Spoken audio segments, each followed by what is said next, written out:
Hi, welcome back to our free training on increasing your income 3 times the market rent using nonprofit organizations.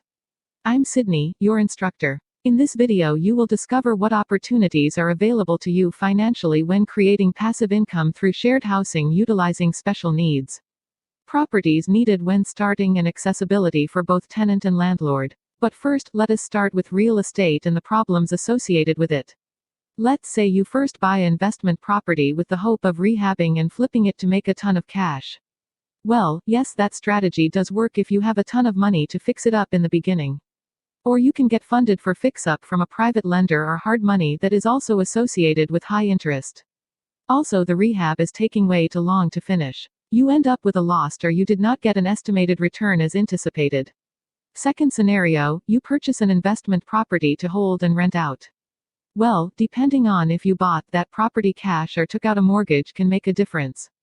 If you bought the property cash, fixed it up and rented it out, you may have a chance, depending on what type of tenant you have and the market rent it will bear. Not to mention if the tenant wrecks the place and stop paying rent. In addition, you got to spend more money and time for eviction and repairing damages.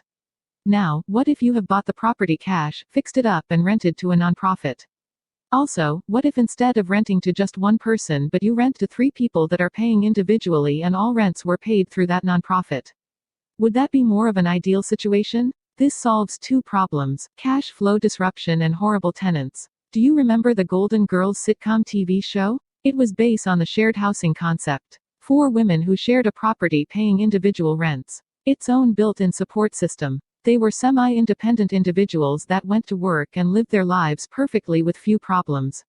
Okay, that's the financial opportunity. Let's talk about properties needed. Well, any property would work.